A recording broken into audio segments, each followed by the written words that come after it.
Trinitarian ta, na Father, Son, and Holy Spirit. O ato po ning laing panabot, the fruit of the love of the Father and the Son is the Holy Spirit. So, klaro. Mamanang nga, yung masabtan pero klaro. Wala ko kahibaw nga naabay Ginoo, pero ma-feel na ko na Ginoo. Kaya wala ko kita Ginoo. Di ba? Yun ang sa, mas, bituo ka ba kaya nakakita ka na ko.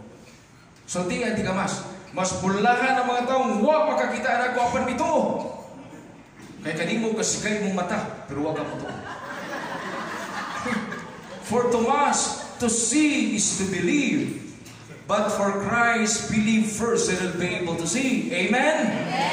Nahitabo diha sa imong pagtuo ang milagro sa Ginoo. Ano usahay mo kung magduha-duha mapunta? Tinuod ba ni? Ano magduha ba ka? Ayaw pagduha ka na magduha-duha ka, mara magkagimag, mara magdili. So mo itong instant salvation, nagbaso siya ng hinulsol, bituo nga si Kristo, mo'y anak sa Diyos. Amen? Kita bituo man ta, kaya naman ta din eh. Kapwa pa ta bituo, di ta marin diri ay. Diba? Amen?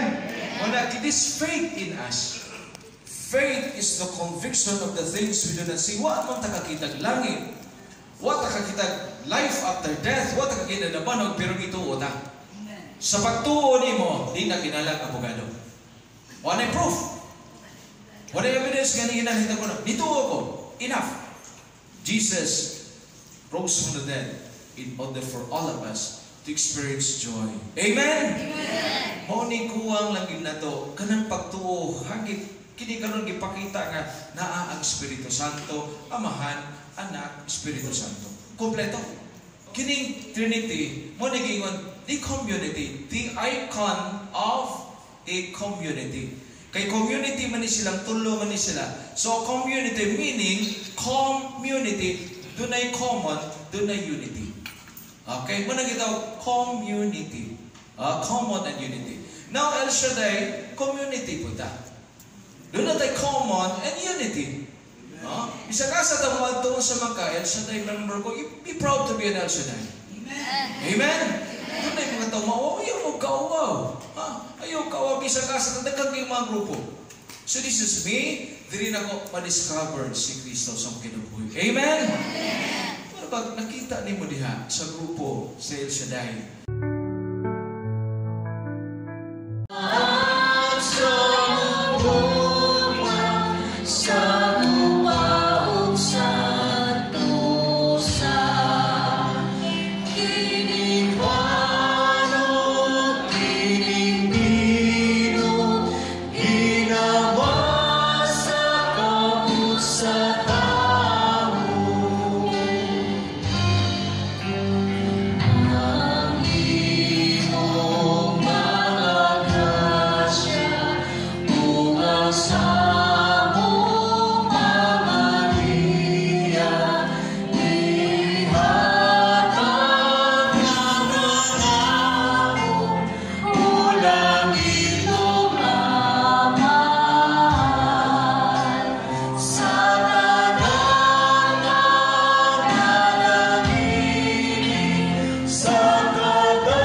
na sila.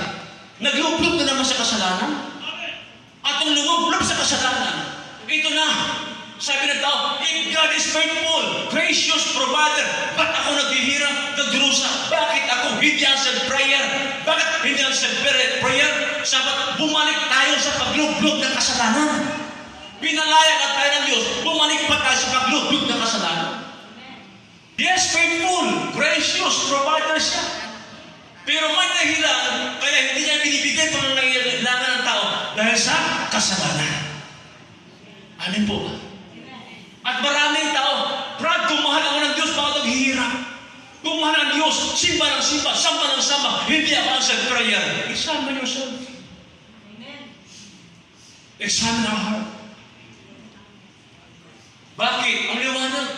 But your iniquities have separated you from your God. Your sins have hidden His face from you, so that He will not hear you. Why? Because God ignores the prayer of the sinners.